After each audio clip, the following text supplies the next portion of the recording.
நமஸ்காரம். எல்லாரும் எப்படி இருக்கீங்க?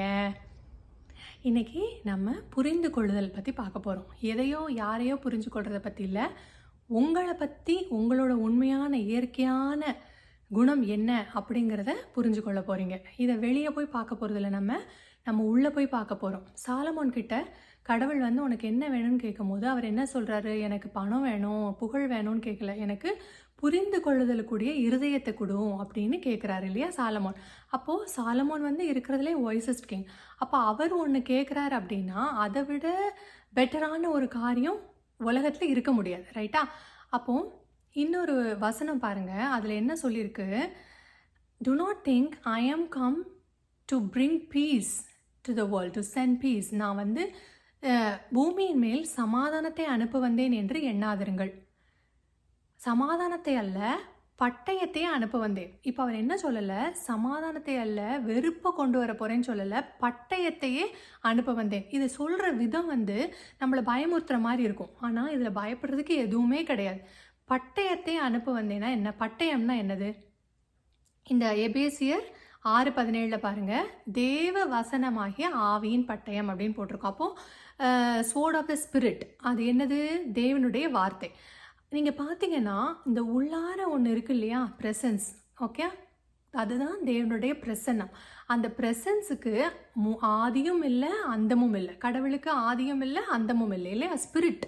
ஸோ அதுக்கு எங்கேயும் ஆரம்பமும் இல்லை முடிவும் இல்லை. ஆனால் ஆதியிலே வார்த்தை இருந்தது, அந்த வார்த்தை தேவனிடத்தில் இருந்தது, அந்த வார்த்தை தேவனாக இருந்தது. ஓகே, அப்போது அந்த ஆதியில் அப்போ பிகினிங் எதுக்கு தான் இருக்குது? வார்த்தைக்கு பிகினிங் இருக்குது. அப்போ வார்த்தைக்கு ஒரு முதல் தொடக்கம் இருந்தால் வார்த்தைக்கு என்ன இருக்கும்? ஒரு முடிவும் இருக்கும். முதல் இல்லாததுக்கு முடிவு இருக்காது, முதல் உள்ள இந்த வார்த்தைக்கு முடிவு என்றைக்குமே உண்டு, கரெக்டாக? அப்போது நீங்கள் யோசிச்சு பாருங்கள், இங்கிலீஷில் என்ன போடுறேன்னா I am come, okay, do not think I am come to send peace but the sword. Okay, I ஆம்னா என்ன? நான் வந்திருக்கேன். இந்த நான் நீங்கள் தூங்கி எந்திரிச்சோடனே என்ன வரும்? ஐன்னு வரும் இல்லையா? இந்த ஐன்னு வர்றது தான் இருக்கிறதுல கல்ப்ரிட். இது இல்லை அப்படின்னா உங்களுக்கு எந்த பிரச்சனையும் கிடையாது. இந்த கான்ஷியஸ்னஸ் நான் எப்போ வெளியே வர ஆரம்பிச்சதோ அப்போ தான் இந்த டெலியூஷனுக்குள்ளே, இந்த மாயைக்குள்ளே உழ ஆரம்பிச்சது, சரியா?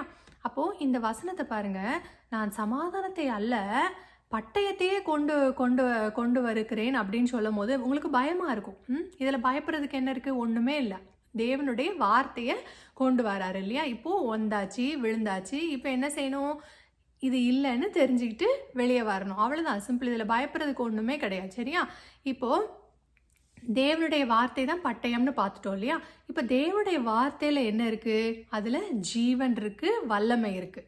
தேவனுடைய வார்த்தை என்ன செய்யும் உங்களுக்கு? நீங்கள் உங்களை எங்கே போய் தேடி கண்டுபிடிக்கணும். தேடி கண்டுபிடிச்சிங்கன்னா இது இந்த உடல் எப்படி வந்தது, எதனால் வந்தது, இந்த உடல் எதனால் இருக்குது அப்படிங்கிறது உங்களுக்கு தெரிய வரும். அப்போ தேவனுடைய வார்த்தையில் ஜீவன், லைஃப் இருக்குது, பவர் இருக்குது அப்படின்னு சொல்கிறாங்க. இந்த வார்த்தை எப்படி இருக்குன்னா இருபுறமும் கருக்குள்ள பட்டயம், சரியா? 2 பக்கமும் இருந்து தொலைக்கிற மாதிரி ஒரு பட்டயம். இது என்ன செய்யுமா? எந்த பட்டையிலும் கருக்கானதாயும் ஆத்துமாவையும் ஆவியையும் கணுக்களையும் ஊனையும். ஆத்துமான என்ன? சோல். ஆவினா ஸ்பிரிட். கணுக்கள்னா ஜாயின்ட்ஸ். ஊன்னா மேரோ, உள்ள இந்த என்ன சொல்லுவாங்க, மஜ்ஜம்னு சொல்லுவாங்கன்னு நினைக்கிறேன், அதுவும் உங்கள் ஜாயின்ஸும். இதெல்லாம் பிரிக்கத்தக்கதாக உருவ குத்துகிறதாயும். அப்போது சோலையும் ஸ்பிரிட்டையும் பிரிக்கிறோமா, சரியா? இருதயத்தை நினைவுகளையும் யோசனைகளையும் வகையாக இருக்கிறதாயும் இருக்கிறது. ஓகே, உங்கள் இருதயத்தில் உள்ள நினைவுகள் என்ன, யோசனைகள் என்னன்னு டிஃப்ரென்ஷியேட் பண்ணி காட்டும். சரி, ஃபஸ்ட்டு என்ன சொல்லியிருக்கு? ஆத்துமாவையும் ஆவியையும், சரியா? அதை கிழிச்சிட்டு போகுமா. அப்போது இதுதான் ஆத்துமா ஆவி இப்படி ஒட்டிகிட்டு இருக்குன்னு வச்சுக்கோங்க. இதை கிழிச்சிட்டு போகும்போது 2 பக்கம் ஊடுருட்டு போகும்போது உங்களுக்கு 2உடைய டிஃப்ரென்ஸும் தெரியும் இல்லையா? இப்போது ஆவினா என்ன, ஆத்துமானா என்ன பார்ப்போம். ஓகே, ஆவி அப்படின்னா அதுதான் நீங்கள்.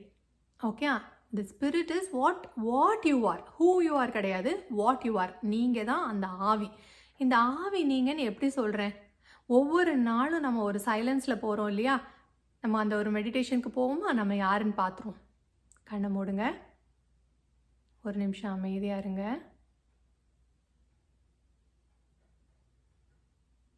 எந்த தாட்ஸுமே இல்லாமல் ஒரு இடத்துல இருக்கீங்களா? அமைதியான ஒரு இடத்துல இருக்கீங்களா? அந்த அமைதி தெரியுதா? உருவமே இல்லாத ஒரு இடத்துல இருக்கீங்களா? சமாதானம் இருக்கா? இந்த சமாதானம் யாராவது எடுக்க முடியுமா? இந்த சமாதானம் உங்கள்கிட்ட இல்லாமல் இருந்த ஒரு நிமிஷத்தை நீங்கள் சொல்லுங்கள். எல்லாத்தையும் ட்ராப் பண்ணிடுங்க. இந்த உடம்பு இல்லை, நீங்கள் இந்த மனசு நீங்கள் இல்லை, எல்லாத்தையும் கீழே தள்ளிட்டு இந்த மனசே இல்லாத ஒரு இடத்துல நீங்கள் இருக்கீங்க இல்லையா? இதை உணர்றது இல்லையா ஒன்று? அதுதான் நீங்கள். அந்த அவேர்னஸ் தான் நீங்கள். அந்த சைலன்ஸ் தான் எல்லாமே. இந்த சைலன்ஸ்லேருந்து வெளியே வர்றது தான் இந்த கான்ஷியஸ்னஸ், இந்த உலகம், நீங்கள் பார்க்குறது எல்லாமே. கண்ணை திறந்துக்கோங்க. இதுதான் நீங்கள். சரியா? இப்போ நம்ம உணர்வாகிய நான் தான் அப்படிங்கிறத நம்ம பார்த்துட்டோம். இதை தான் புரிந்து கொள்ளுதல்ன்றோம். இதுதான் அண்டர்ஸ்டாண்டிங் ஹார்ட் அப்படிங்கிறது இதுதான். ஓகே, இப்போது நான் உங்களுக்கு ஜென்ரலாக சோலுக்கும் ஸ்பிரிட்டுக்கும் உள்ள வித்தியாசம் சொல்கிறேன். ஸ்பிரிட் என்னது அப்படின்னா நீங்கள் தானா உனக்குள்ள பிரசன்னமாக இருக்கிற உன்னை உணர்ற இல்லையா? அதுதான் நீ. உண்மையிலேயே அதுதான் நீ. இப்போ என்னன்னா, இந்த சோலுங்கிறது ஆத்மா அப்படிங்கிறோம். இது ஆவி தான் நீ. இந்த ஸ்பிரிச்சுவல் பீயிங் அப்படின்னு சொல்கிறாங்க இல்லையா? அது என்னென்னா, ஆவின்றது எல்லா இடத்துலையும் இருக்குது. அதுக்கு உருவம் இல்லை இல்லையா? ஸ்பிரிச்சுவல் பீயிங் அப்படிங்கிறதுக்கு உருவம் இருக்குது. அதை என்லைட்டன் பீயிங்கை தான் என்ன சொல்லுவாங்க? ஸ்பிரிச்சுவல் பீயிங் சொல்லுவாங்க. ஒரு என்லைட்டன் பீயிங்க்கு போய் அவங்கள்ட்ட பார்த்தீங்கன்னா தெரியும், அவங்களுக்கு ரொம்ப கன்விக்ஷனோடு அவங்க சொல்லுவாங்க. இப்போ ரமண மகரிஷி எடுத்துக்கிட்டிங்கன்னா, இந்த உடல் நான் இல்லை, இந்த இந்த இந்த உள்ள உயிர் எங்கேயுமே போகிறதில்ல, நீங்கள்லாம் ஏன் கவலைப்படுறீங்க? நான் எங்கே போகிறேன்? நான் இங்கேயே தான் இருக்க போகிறேன். அப்போது அந்த உயிர் தான் இருக்குது, இந்த உடல் இல்லை அப்படிங்கிறதோட கன்விக்ஷனோட ஒரு உலகத்தை கனவுலகம் மாதிரி பார்க்குறாங்க இல்லையா? அவருடைய வழியில் அவர் இருக்கும்போது கூட என்ன கேட்கும்போது என்ன சொல்லுவாங்கன்னா, கனவு மாதிரி இருக்குது அப்படின்னு, அந்த அளவுக்கு ஒரு கன்விக்ஷன்.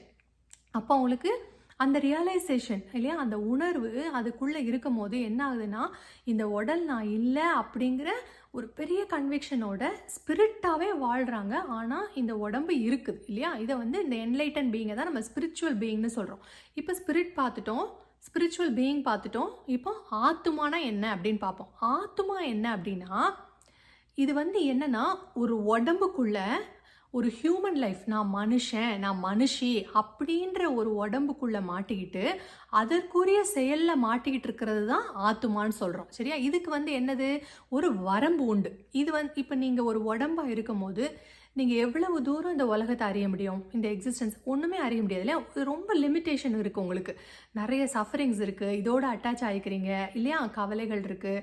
இதெல்லாம், இந்த கவலைகள் இதெல்லாம் இல்லாமல் இருக்கிறது தான் ஸ்பிரிட். இந்த சோல்ன்றது உங்களை ஒரு அடைச்சி வச்சு விடுதலை ஆக முடியாமல் ஒரு ஒரு சிறைக்குள்ளே, நீங்கள் சிறைன்றது இந்த உடம்பு, ஓகே, இந்த சிறைக்குள்ளே அடைப்பட்டு இருக்கிறீங்க. இப்போது இந்த இந்த அடைப்பட்டு இருக்கு இல்லையா, இந்த ஆத்துமாங்கிறது அடைப்பட்டு இருக்கிற போது இந்த supernatural life of grace அப்படின்னா என்னென்னா, இயற்கைக்கு அப்பாற்பட்டதான கிருபையின் ஜீவன் அப்படின்னு சொல்கிறது. இயற்கைக்கு அப்பாற்பட்டதுன்னு நான் சொல்லவே மாட்டேன். இயற்கை, அதுதான் இயற்கையே. இந்த கிருபை, இந்த ஜீவனுங்கிற கிருபை இருக்கு இல்லையா, இது மட்டும்தான் இயற்கை. இதுதான் நீங்கள் தான் அந்த இயற்கை. இது என்ன பண்ணுது, உங்கள் சோலை ஓப்பன் பண்ணி விட்டு நீங்கள் ஸ்பிரிட் தான், இந்த சோல் கிடையாது அப்படிங்கிறத ஸ்பிரிட் உங்களுக்கு சொல்லுது. எப்படி சொல்லுது? என் மாதிரி ஆள் மூலமாக, இல்லை அந்த ப்ரெசன்ஸை அறிஞ்சவங்க மூலமாக உங்ககிட்ட சொல்லுது. அப்போ நீங்கள் காதை திறந்து கேட்கணும். ரைட்டா? நீங்கள் கேட்டுட்டு லிசன் பண்ணிவிட்டு நீங்கள் உங்கள் உணர்வுக்குள்ளே போய் பார்க்கணும். நான் சொல்கிறத நம்பவே கூடாது, ஆனால் ட்ரை பண்ணி பார்க்கலாம் இல்லையா? இதில் எந்த ஹார்மும் உங்களுக்கு வரப்போகிறது இல்லை. நான் உங்கள் கையை வெட்ட சொல்லலை, காலை வெட்ட சொல்லலை, இல்லை குட்டிக்கரணை போட சொல்லலை. நான் உங்களை உள்ளே போய் பாருங்கள், அவ்வளோதான் நான் சொல்கிறேன். இதை பார்க்குறதுக்கு ஒரு செகண்ட் இப்படி, ஓகே, அதுதான் சொல்கிறேன். ட்விங்க்லிங் ஆஃப் அன் ஐ, ஒரு இமை பொழுதிலே உங்களை நீங்கள் தெரிந்து கொள்ள முடியும் அப்படின்னு சொல்லி இதைத்தான் சொல்கிறாங்க. இதுக்கு நீங்கள் எந்த ஒரு எஃபர்ட்டும் போடவே வேண்டாம். உட்காந்த இடத்துல கண்ணை மூடி உள்ளே போய் பார்த்தீங்கன்னா நீங்கள் யாருன்னு தெரிய போகுது. சரியா? அப்போது இந்த ஹியூமன் ஃபார்ம், இந்த மனுஷ உடம்பு இருக்கு இல்லையா, இதில் இருந்து உங்களை ஓப்பன் பண்ணி விடுறதுக்கு தான் இந்த ஸ்பிரிட் இருக்குது. சரியா? இது ரெண்டையும் இப்படி தான் நீங்கள் பிரித்து பார்க்கணும். ஆத்துமா, ஆவி. ஓகே, இந்த ஆத்துமாங்கிறதுக்கு எப்போ விடுதலை? நீங்கள் இந்த உடல் இல்லை, இந்த மனசு இல்லைன்னு தெரிஞ்சுக்கும் போது தான் இதுக்கு விடுதலை கிடச்சி இது என்ன இந்த இந்த இந்த ஆத்மாவுக்கு உயிர் கொடுத்ததே யார் தான்? இந்த ஸ்பிரிட் தான். இந்த ஸ்பிரிட் என்ன செய்யுது? ஒரு உடல்னு ஒன்றை வச்சு அதுக்கு ஒரு உயிரன்னு கொடுத்து அதுக்கு சோல்னு நம்ம பேர் வச்சுட்டு இருக்கோம். சரியா? இப்போ இது என்னைக்கு வந்து தன்னை ஸ்பிரிட் தான் அப்படிங்கிறத உண்மையை உணர்தோ அன்னைக்கு இதுக்கு விடுதலை. அதே மாதிரி நீங்கள் என்னென்ன பார்க்குறீங்களோ கேட்குறீங்களோ இதெல்லாமே வந்து உங்கள் மனசு கொடுக்குற வேலை தான். இப்போ நான் ஒன்று சொல்கிறேன், மனசு வேற கான்ஷியஸ்னஸ் வேறையா? இல்லை, இருக்கிறது ஒரே கான்ஷியஸ்னஸ் மட்டும்தான். இதை பல பேராக சொல்கிறோம், ஏன்னா டிஃப்ரென்ஷியேட் பண்ணுறதுக்காக. அதனால தான் நம்ம என்ன செய்கிறோம்னா, ஏதாவது ஒரு தப்பான ஒரு விஷயம் நடக்கும்போது என்ன பண்ணுறோம்னா மனசு மேலே பழிய போட்டுடுறோம். மனசு வேறு, கான்ஷியஸ்னஸ் வேறு, நீங்கள் வேறு, எதுவுமே வேறு வேறு இல்லை, எல்லாமே ஒன்று தான்.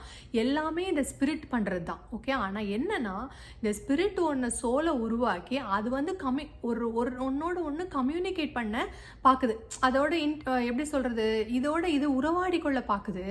ஆனால் வந்து இது என்ன ஆகுதுன்னா, இந்த சோல் வந்து தன்னை ஒரு உடல்னு அதுக்குள்ளே மாட்டிக்கிட்டு அது ரொம்ப சஃபரிங்குள்ளே போகுது. இப்போ என்ன ஆகணும், இதுக்குள்ளே இருக்கிறதெல்லாம் வந்து என்னது தான், இது ஒரு ஃபார்மாக இருக்குது அப்படின்னா இந்த ஃபார்மை கொடுத்தது யார்? இந்த ஸ்பிரிட். இந்த ஸ்பிரிட் தான் இதுக்குள்ளே இருக்குன்னு இதை ஓப்பன் பண்ணி விடும் போது இது ஓப்பன் ஆகி இந்த உடம்பு நான் இல்லை, இந்த மனசு நான் இல்லைன்னு சொல்லி ஸ்பிரிட்டாகவே மாறிடுது இல்லையா? அப்போது நீங்கள் கேட்குறது, பார்க்குறது, இந்த உலகம், இதை சுற்றி இருக்கிறது, ஹெவன், ஹெல், நரகம், மோட்சம் எல்லாமே வந்து உங்கள் மனசில் தான் இருக்குதே ஒழிய வேறு எங்கேயுமே கிடையாது. ஓகே, இந்த மனசு வந்து எவ்வளோ பவர்ஃபுல்னா அவ்வளோ மேஜிக் பண்ணும். ஓகே, பயங்கரமாக நீங்கள் வந்து உன்னை தேடி போகிறீங்கன்னா அதில் மேஜிக்னா அவ்வளோ. அதான் நான் உங்களுக்கு சொன்னேன் பாருங்களேன், மேஜிக் வந்து விஷன்ஸ் மூலமாக. எனக்கு அந்த மாதிரி விஷன் வந்தது. என்ன கூட என்னோடய ஃப்ரெண்டு ஒருத்தங்க சொன்னாங்க, அவங்களுக்கு நான் இதை பற்றி சொல்லி கொடுத்தேன். அப்போ அவங்க வந்து சொன்னாங்க, அவங்களுக்கு வந்து நம்பவே முடியல. நான் அவங்க வீட்டுக்கு போயிருக்கேன். அப்போ அவங்க சொல்கிறாங்க, அனு நீ வந்தல, நீ ஒரு வாரம் முன்னாடி எங்கள் வீட்டுக்கு வந்தல, வந்து சொன்னல, இதெல்லாம் சொன்னலன்னா நான் வரவே இல்லையே அப்படின்னு சொன்னேன். அந்த அளவுக்கு அப்போது வந்து அவங்கள நான் கைட் பண்ணுறேன். அப்போ நான் சொன்னேன், இது மாதிரி விஷன்ஸை நீங்கள் நம்பவே நம்பாதீங்க, இது வரும் போகும். ரமண மகரிஷி என்ன சொல்லியிருக்காரு, வந்து மறைவதெல்லாம் மாயை. சரியா? எது உங்கள் கூடயே இருக்கோ அது ஒன்று தான் உண்மை அப்படின்னு நான் சொன்னேன் இல்லையா? அதனால நானே அவங்களுக்குள்ளே வரேன், அதை ஒரு பெருமை, இதில் ஒரு பெருமைப்படுறதுக்கு ஒன்றுமே இல்லை இல்லையா? அப்போ அவங்களுக்கு வரும்போது அது விஷன்ஸ். இதை வந்து நீங்கள் நம்பவே கூடாது. முக்கியமாக இந்த மேஜிக்கலாக அந்த எக்ஸ்பீரியன்ஸில் உள்ளே போயிட்டீங்கன்னா அது ரொம்ப லாங்காக போயிட்டே இருக்கும், உங்களை உள்ளேயே வர விடாது. இதாவது வெளியே விஷன்ஸ் கிடைக்குது, உள்ளே வேற கிடைக்கும், அது ரொம்ப ரியாலாக இருக்கும், ஆனால் அது ரியாலிட்டி கிடையாது. ஃபார் எக்ஸாம்பிள், ஒரு வாட்டி நான் முன்னாடி அந்த வீடியோ பார்த்துருக்கேன். ரஜினிகாந்த் வந்து ஒரு வீடியோவில் வந்து இந்த பாபா மூவி மேக் பண்ணார் இல்லையா? இப்போ கூட இருக்குது. நான் உங்களுக்கு சொல்ல முன்னாடி நான் கன்ஃபார்ம் பண்ணுமே, தப்பாக சொல்லிவிட்டு அப்புறம் என்னைய வந்து பிடிப்பீங்களே, அதனால நான் உள்ளே போய் பார்த்தேன். இன்னுமே அந்த யூடியூப்பில் இருக்குது. பாபா மூவி எப்படி அவங்க க்ரியேட் பண்ணாங்க அப்படின்னு சொல்லி ரஜினிகாந்த் வந்து சொல்கிறார். அப்போ என்ன சொல்கிறாருன்னா, அந்த பாபாஜியோடைய புக்கை வந்து வாசிச்சுட்டே இருப்பாராம். வாசிச்சுட்டே இருக்கும் போது ஒரு தடவை என்ன ஆகுதான், அதுலேருந்து ஒரு ஸ்பார்க் லைட் மாதிரி வந்து அந்த லைட் வந்து அவருக்குள்ளேயே போகிறத அவர் பார்த்தாராம். அவரை நம்பவே முடியலையா, நானாக யோசிக்கிறேன், ஹாலுசினேட் பண்ணுறேன்னு கூட அவரே நினச்சாராம். பட் ஸ்டில் அது அவ்வளோ ரியலாக இருந்தது. இது பொய்யா இருக்க வாய்ப்பில்லை, உண்மைதான். ஏன்னா நான் உங்கள்கிட்ட ஏற்கனவே பாப்பாஜியோடைய எக்ஸ்பீரியன்ஸ் பற்றி சொல்லியிருக்கேன் இல்லையா? பாப்பாஜி வந்து ரமண மகரிஷி மூலமாக என்லைட்டன் ஆனவர். அவர் வந்து என்ன சொல்வாராம் ரமண மகரிஷி கிட்ட, நான் இவ்வளோ நேரம் கிருஷ்ணா கூட விளையாண்டுட்டு வரேன்னு சொல்லுவாராம். கிருஷ்ணா கூட லிட்ரலாக இந்த மாதிரி ஒரு ஆள் கூட அவர் விளையாண்டுட்டு வர்றாரு. அதே விஷயம் தான் ராமகிருஷ்ண பரமஹம்சா. அவருமே என்ன பண்ணார், அந்த 8 வயசு பொண்ணு கூட அது ரியலாக வந்து பூ பறித்து கொடுக்கும். அதை அவர் கையில் வாங்கி பூவையே கையில் வாங்கியிருக்காரு. அவ்வளோ ரியலாக. இது அவ்வளவுமே என்னது, மேஜிக். இதுவே ஒரு மேஜிக் தான் இல்லையா? இது எப்படி வந்தது? ஆக்சுவலாக ரியாலிட்டியில் எதுவுமே கிடையாது, இந்த ப்ரெசன்ஸ் மட்டும்தான் இருக்குது. ஆனால் இதை எப்படி ரியலாக உணர்றோம், இதே மாதிரி தான் அதையும் நீங்கள் ரியலாக உணர்றீங்க. ஆக மொத்தம் ரியாலிட்டியை கண்டுபிடிக்க முடியாது. இப்போ இந்த வெளிச்சம் வந்துட்டு போச்சுன்னு சொன்னார் இல்லையா, அதே ரஜினி தான். இப்போ நான் அவரோட வீடியோ சர்ச் பண்ணும்போது நான் பார்த்தேன், சினிமா விகடன் நினைக்கிறேன், அவர் அந்த ஷார்ட்ஸில், யூடியூப் ஷார்ட்ஸில் அவர் சொல்லியிருக்காரு, தோன்றி மறையிறது வந்துட்டு போகிறதெல்லாம் வந்து மாயை தானே அப்படின்னு அவரே சொல்லியிருக்காரு. அப்படி இருக்கும்போது இந்த எக்ஸ்பீரியன்ஸுமே மாயை தான். அவரோட அந்த லைட் வந்து உள்ளே வந்தது, அதுவும் ஒரு மாயை தான். மேபி அது ஸ்பிரிச்சுவல் எக்ஸ்பீரியன்ஸாக இருக்கலாம், but still it is an experience. அனுபவம் தான். அனுபவம் வந்து போகும், தோன்றி மறையும். ஆனால் உங்களுடைய உணர்வு இருக்குது பார்த்தீங்களா, உள்ளார ஒன்று உணர்வு, அது எப்பயுமே போகாது. நான் உயிரோடு இருக்கேன் அப்படிங்கிறது உங்களுக்கு எப்போதும் தெரிஞ்சுக்கிட்டே தான் இருக்கும். சரியா? அதில் எந்த விதமான மாற்றமும் கிடையாது. அப்போ எந்த மாற்றமும் இல்லாமல் தோன்றி மறையாமல் இருந்துக்கிட்டே இருக்கிற ஒன்று தான் உண்மை அப்படின்னு ரமண மகரிஷியே நமக்கு சொல்லியிருக்காரு. அதே மாதிரி உங்கள் பீயிங் இருக்கு இல்லையா, உங்களோட கான்ஷியஸ்னஸ் அது வந்து ஒரு சைலண்ட்டாக இருக்கும். நீங்கள் சைலண்ட்டாக இருக்கும் போது உங்களுக்கு ஏதோ ஒன்று சொல்லும், உள்ளே போய் பாரு, இன்னும் கொஞ்சம் டைம் ஸ்பெண்ட் பண்ண. ஆனால் உங்கள் மனசு இருக்கக்கூடாது, இது என்ன சும்மா ஒன்றுமே இல்லாததை போய் என்ன பார்க்குறது அப்படின்னு சொல்லி நீங்கள் உங்கள் மைண்டை டைவர்ட் பண்ணி வெளியவே தான் வச்சுருக்கோம். உள்ளே வைக்கவே விடாது. உள்ளே கொண்டு ஏதான் ஒன்றும் இல்லையா, நீ வெளியே போ அப்படின்னு வெளியே தான் காமிக்குமே ஒழிய உள்ளே போகவே விடாது. உங்கள் மனசு எப்படின்னா, நீங்கள் சொல்கிறீங்க உங்கள் மனசுன்னு இல்லையா, உங்கள் கான்ஷியஸ்னஸ் என்ன லைட்டாக சொல்லுதோ அதை பயங்கரமாக ஃபாலோ பண்ணும் உங்கள் மைண்டு. அது வந்து உங்களோட ஸ்லேவ் தான். நீங்கள் சொல்கிறத 100% செஞ்சு முடிச்சிடும். இதே இது நீங்கள் உள்ளே இழுத்து கொண்டு வைங்களேன், அங்கே உள்ளே பர்டிகுலராக இருக்கும். அதனால் உங்கள் பீயிங்கை நீங்கள் கவனிக்க ஆரம்பிங்க. சரியா? அது என்ன சொல்லுது, உங்கள்கிட்ட சத்தமாலாம் அது பேசாது. ஆனால் உங்களுக்கு உணர்வில் அது அதாவது இது எப்போவுமே ஒரு சீக்ரெட்டாகவே தான் இருக்குது பாருங்களேன். ஒரு பைபிளை எடுத்துக்கிட்டாலும் அதை மறைச்சி தான் சொல்கிறாங்க. அது ஏன்னு எனக்கு தெரில. ஒருவேளை ஒரு சிலருக்கு தான் அது புரிய வேணும்னு நினைக்கிறதா, கான்ஷியஸ்னஸ் இப்படியே தான் இருக்கணும்னு நினைக்கிறதா, அதெல்லாம் நமக்கு தெரியாது. சரியா? அப்போது நீங்கள் வந்து உங்களை நீங்களாக இருக்கிறதுக்கு அக்செப்ட் பண்ணிக்கணும். நான் வந்து அவனை மாதிரி இருக்கணும், இவனை மாதிரி இருக்கணும்னு நீங்கள் ஆசைப்பட்டு போனீங்க அப்படின்னா, இவ்வளோ நல்லவங்களாக இருக்காங்களே. நான்லாம் வந்து நினைப்பேன், ரொம்ப குவாய்ட்டாக இருக்கவங்கள பார்த்துட்டுச்சா நமக்கு இப்படிலாம் குவாய்ட்டாக இருக்க முடியலையே அப்படின்னு நினைப்பேன். ஆனால் நான் இப்படி தான் இருக்கணும் இல்லையா? இப்படி இருந்தால் தான் எக்ஸிஸ்டன்ஸ்க்கு நான் இப்படி இருக்கணும். அவங்க வந்து குவாய்ட்டாக இருக்கணும் இல்லையா? நமக்கு நம்ம இப்படி பேசுகிறதுனால நமக்கு என்னென்னா பெரிய ரிலீஃப். நமக்கு வந்து உள்ளார வச்சுக்கிட்டு அப்படியே புழுங்கிட்டு இருக்கணும், அதெல்லாம் அவசியம் இல்லை. எல்லாம் வெளியே சொல்லிட்டேன்னா நம்ம ஃப்ரீ ஆயிரும் இல்லையா? ஃப்ரீடம் தான் ஃபைனலி என்னது, ஃப்ரீடம். என்ன வேணால் நினச்சிக்கோங்க. நான் வந்து உண்மையாக இருப்பேன், எனக்கு உள்ள ஃப்ரீடமை நான் அனுபவிச்சுக்குவேன். போய் பேசணும்னு வச்சுக்கோங்களேன், ஐயோ அப்போ என்ன பேசணும், அதை நினைவு வச்சுட்டு பேசணும். இப்போ அதெல்லாம் அவசியமே இல்லை. உங்களுக்கு பயம் போயிடுச்சுன்னா நீங்கள் யாருக்காகவும் எதுக்காகவும் நீங்கள் போய் பேச மாட்டீங்க, மாற்றி பேச மாட்டீங்க. எதுக்கு பயப்படணும்? யார் எதுவும் செய்ய போகிறதில்ல உங்களை இல்லையா? அந்த தைரியம், அது சாவுக்கே பயம் இல்லை. இனிமேல் மனுஷங்களுக்கு எப்படி நம்ம பயப்பட போகிறோம் இல்லையா? இந்த விடுதலை வேணும் அப்படின்னா நீங்கள் உள்ளே போய் உங்களை தெரிஞ்சுக்கிட்டீங்கன்னா ஒரு பெரிய விடுதலை கிடைக்கும். என்னை நம்புங்க. கொஞ்சம் நம்பிட்டு உள்ளே போய் ட்ரை பண்ணுங்கள். அந்த அனுபவத்தை தான் நீங்கள் முழுசாக நம்பணும். சரியா? யாரையோ ஒருத்தரை நம்பி தானே ஆகணும். அவங்க சொல்கிறதுக்கு செஞ்சு பார்த்துடலாமே, ஒரு ட்ரையல் தானே. உங்களை நான் இப்படியே இருக்க சொல்ல போகிறதில்ல. ஒரு ட்ரையல் பண்ணுங்கள். உங்கள் அனுபவத்தில் நீங்கள் யாருன்னு தெரிஞ்சுக்கிட்டீங்கன்னா அதில் வேறுன்றதுக்கு என்ன பண்ணணுமோ அதை நீங்கள் பண்ணுங்கள். சரி? அதுக்காக நீங்கள் என்ன ரிஸ்க் வேணால் எடுக்கலாம். அதான் சொல்லிட்டேன்ல முதலே, உங்கள் பேரண்ட்ஸோ உங்களுக்கு கூட இருக்கிறவங்களோ உங்களுக்கு நீங்கள் ஒரு வேறு வழியில் போகிறீங்கன்னு தெரிகிற போது உங்களுக்கு அகெயின்ஸ்டாக தான் இருப்பாங்க. அதெல்லாம் கண்டுக்காதீங்க. உங்களோட ஃப்ரீடம் உங்களுக்கு முக்கியம். சரியா? அவங்களோட ஃப்ரீடம் அவங்களுக்கு முக்கியம். ஏதோ ஒரு விஷயத்தில் அவங்க கவலைப்பட்டுட்டு இருப்பாங்க, அதே மாதிரி உங்களையும் கவலைப்பட்டுட்டே இருக்க சொல்கிறாங்க. அது நடக்காது இல்லையா? நீங்கள் சந்தோஷமாக இருக்கணும். அப்போ தான் நீங்கள் அடுத்தாப்புல அவங்களுக்கு சந்தோஷத்தை கொடுக்க முடியும். இது வந்து இப்போ நீங்கள் பார்த்தீங்கன்னா உலகத்தில் நிறைய பேர் இந்த அவேர்னஸ் பற்றி பார்க்க வராங்க இல்லையா? இதெல்லாம் முன்னாடி வந்து இப்படி ஒன்று இருக்கான்றது கூட தெரியாமல் இருந்தோம் நம்மலாம். இப்போ பார்த்தீங்கன்னா எல்லா இடத்துலையும் அவேர்னஸ் பற்றி பேசிகிட்டே இருக்காங்க. பட் இந்தியாவில் எப்படின்னு தெரில. இந்த வீடியோஸ் போட்டு ஒரு 1 வீக்கில் நான் வந்து என் பையன்கிட்ட சொன்னேன், பாருடா இதை கூட பார்க்குறாங்க, யாருக்குமே புரியாதுன்னு சொன்னல அப்படின்னோடனே, மம்மி அது வந்து ரொம்ப காம்படிட்டிவாக இல்லைல்ல நீங்கள் போடுற கண்டென்ட், ஸோ அதனால் ஒரு வேளை இப்படி இருக்கலாம் அப்படின்னா. அப்போ காம்படிட்டிவாக எனக்கு இருக்கணும், எல்லாரும் இது பற்றியே பார்க்கணும் இல்லையா? அப்போ தானே எல்லாரும் தெரிஞ்சுக்குவாங்க. ஒருவேளை நான் சொல்கிறது விதம் பிடிக்கலைன்னா இன்னொருத்தவங்க சொல்கிறது விதமாக உங்களுக்கு பிடிச்சதுன்னா நீங்கள் உள்ளே போய் பார்க்கணும். மொத்தத்தில் அதுதான் மேட்டர். நீங்கள் உள்ளே போய் பார்த்து நீங்கள் யாருன்னு கண்டுபிடிச்சிட்டிங்கன்னா அதை விட சந்தோஷம் கான்ஷியஸ்னஸ்க்கு ஒன்றுமே கிடையாது இல்லையா? தான் யாருன்னு ஒரு ஹைட் அண்ட் சீக் கேம் விளையாண்டுட்டு இருக்கு, அது தன்னை கண்டுபிடிச்சுன்னா அதுக்கு ஒரு பெரிய சந்தோஷம். சைல்டு மாதிரி தானே அது. அதே மாதிரி பார்த்தீங்கன்னா பைபிளில் இந்த வசனம் இருக்குது, the fear of the lord is the beginning of wisdom. இந்த வசனத்தை தான் எல்லாரும் சொல்லி கேட்டிருக்கேன் நான். ஆனால் பைபிளை பார்க்கும்போது அது என்னென்னா, கர்த்தருக்கு பயப்படுதலே ஞானத்தின் ஆரம்பம் அப்படின்னு இருக்குது. நான் ஆனால் வாசிக்கும் போது கர்த்தருக்கு பயப்படுதல் அறிவின் ஆரம்பம்னு இருக்குது. என்னடா இது இப்படி இருக்கேன், ஆனால் நானே வாசிச்சிருக்கேன் முன்னாடி அப்படின்னு பார்க்கும்போது நீதிமொழிகள் 1:7 அறிவின் ஆரம்பம்னு போட்டிருக்கு.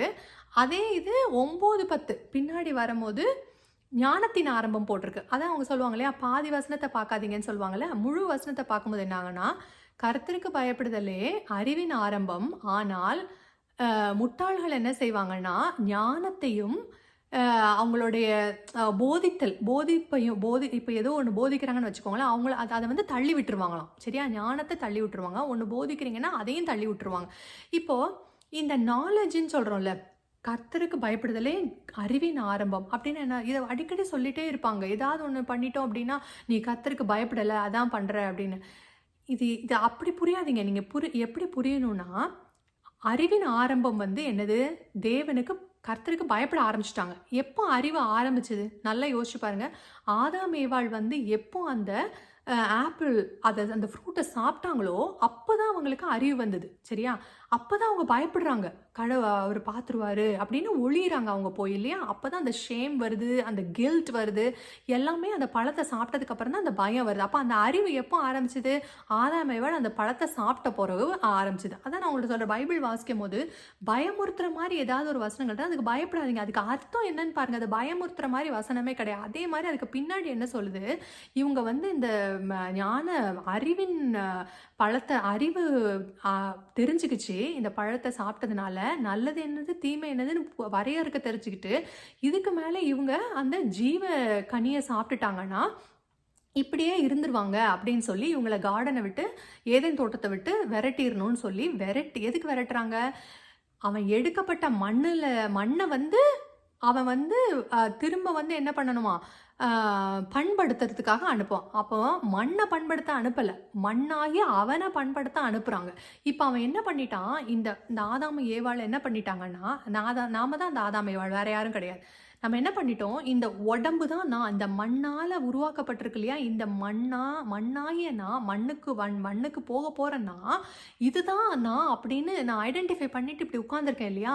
இந்த ஐடென்டிஃபிகேஷனோடையே நான் வந்து அந்த ஜீவ கனி எடுத்து சாப்பிட்டுட்டேன் அப்படின்னா, இட்டர்னல் லைஃப். கரெக்டாக? லைஃப் அந்த ட்ரீ ஆஃப் அந்த ஜீவ கனி கொடுக்குற மரத்துலேருந்து கனியை சாப்பிட்டுட்டிங்கன்னா, ஜீவ காலமாக வாழ்ந்துட்டே தான் இருப்பீங்க.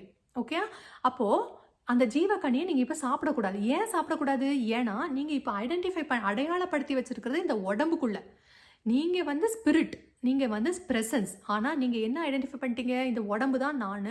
ஒரு சிறைக்குள்ளே போயிட்டீங்க. உங்களுக்கு விடுதலை இல்லை. இப்போ இந்த விடுதலை அடையாமல் நீங்கள் அந்த ஜீவக்கனியை போய் சாப்பிட்டுட்டிங்கன்னா என்ன ஆகும்?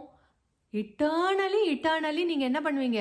இந்த உடம்பு தான் நானே, இப்படியே வாழ்ந்து, இப்படியே கஷ்டத்துல இருந்து, இப்படியே செத்து, இந்த இந்த பிறப்பு இறப்புன்ற அந்த சக்கரம் சுற்றிக்கிட்டே இருக்கும். உங்களுக்கு விடுதலையே கிடைக்காது. இதுக்காக தான் கடவுள் அதை தள்ளி வைக்கிறாரு. அதை புரிஞ்சுக்கோங்க. ஓகே? அது நிறைய பேர் வந்து, உங்கள் கடவுளே வந்து உங்களை ஜீவக்கனியை சாப்பிட விடாமல் பண்ணிட்டாரா? கிடையாது. கடவுள்னு ஒருத்தர் ஒன்று செய்கிறாருன்னா, அது ஏதோ ஒரு பின்னாடி ஒரு பேக்ரவுண்ட் உங்களுக்கு நல்லதுக்காக தான் அது செய்கிறார். அப்போ எப்போ ஜீவக்கனியை உங்களுக்கு கொடுப்பாரு?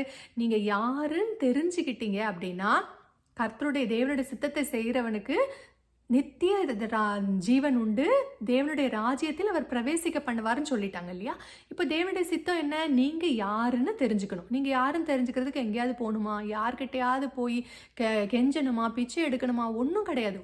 இருந்த இடத்துல, உட்கார்ந்த இடத்துல ஒரு நிமிஷம் அமைதியாக இருந்து உள்ளே போய் நீங்கள் யாருன்னு பார்த்துட்டிங்கன்னா உங்களுக்கு ஒரு பெரிய விடுதலை. சரி, ஏன் வந்து அதே இதை வந்து கர்த்தருக்கு பயப்படுதல் ஞானத்தின் ஆரம்பம் அப்படின்னு ஏன் அடுத்தாப்புல திரும்ப வேற மாதிரி போட்டிருக்கு அப்படின்னு பார்ப்போம்.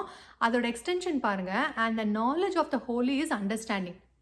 அதாவது ஹோலினா என்ன? பரிசுத்தமாக இருக்கிற அவருடைய அறிவை அறிந்து கொள்ளுகிறதே புரிந்து கொள்ளுதல். அப்போ பரிசுத்தமாக இருக்கிற அந்த ப்ரெசன்ஸோடைய அந்த அறிவு நமக்கு வருது இல்லையா? உள்ளே வந்து ஒன்று அறியுது இல்லையா? நான் யார் அப்படிங்கிறத அறியுது இல்லையா? அந்த ப்ரெசன்ஸை நீங்கள் வந்து அந்த அறிவு உங்களுக்கு, அந்த ஹோலி என்னது, அந்த பரிசுத்தமானது என்னது அப்படின்றீங்க நீ அறியும் போது உங்களுக்கு அண்டர்ஸ்டாண்டிங் வந்துடுது. அதுதான் புரிந்து கொள்ளுதல். அதனால தான் இந்த இடத்துல என்ன சொல்லியிருக்கு? கர்த்தருக்கு பயப்படுதல் ஞானத்தின் ஆரம்பம் அப்படின்னு போட்டிருக்கு. சரியா? ஞானத்துக்குள்ளே நீங்கள் வர என்ன ஆகும்னா, நீங்கள் வந்து இந்த உடம்பு நான் இல்லை, இந்த மனசு நான் இல்லைன்னு தனியாக பிரிஞ்சு வந்துடுவீங்க. சரியா? அப்போது உங்களுக்கு ஒரு அண்டர்ஸ்டாண்டிங் கிடைக்கும். அண்டர்ஸ்டாண்டிங் கிடைக்கும் போது ஒரு பெரிய விடுதலை கிடைக்கும். இந்த விடுதலைக்காக தான் இந்த ஸ்பிரிட் வந்து இந்த சோலை வந்து கொடுத்து வச்சிருக்கு. இந்த சோலை ஓப்பன் பண்ணி விட பார்க்குது. நீங்கள் அதுக்கு ரெடியாக இருந்தீங்கன்னா உங்கள் சோல் ஓப்பன் ஆகும். நீங்கள் ஸ்பிரிட்டாக மாறிடலாம். இந்த பிரபஞ்சமாகவே நீங்கள் வாழலாம். இந்த உடலுன்ற இந்த பிடிக்குள்ளேருந்து, இந்த சிறைக்குள்ளேருந்து விடுதலையாகி சந்தோஷமாக நீங்கள் வாழ முடியும். சரியா? நீங்கள் இப்படி வாழணும்னு ஆசைப்படுறேன். தயவு செய்து ட்ரை பண்ணுங்கள். கடைசியாக ஒரு ஜோக் பார்த்துடலாம். முல்லா நஸ்ருதீன், சரியா? அவன் ஒரு க்ரீட்டிங் கார்ட்ஸ் கடைக்கு போகிறான். சரியா? க்ரீட்டிங் கார்ட்ஸ்லாம் கொடுப்போம் இல்லையா? அங்கே கடைக்கு போயிட்டு அவர்கிட்ட எனக்கு என்னோடய லவ்வருக்கு ஒரு க்ரீட்டிங் கார்டு கொடுக்கணும், காமிங்கன்னு கேட்கும்போது அவன் சொல்கிறான், ஓ நான் வந்து பெஸ்ட் கார்டு வச்சுருக்கேன், இந்தாங்க அப்படின்னு சொல்லி. அதில் என்ன எழுதியிருக்குன்னா, ஓ என்னோடய லைஃப்லேயே, என் வாழ்க்கையிலேயே முதல்ல காதலிச்ச ஒரே பொண்ணு நீ தான் அப்படின்னு எழுதியிருக்கு அப்படின்னா, ஓ அதுதான், ஒரு 6 கொடுங்க நான் வாங்கிக்கிறேன் அப்படின்னு சொன்னானா. See you tomorrow. Bye.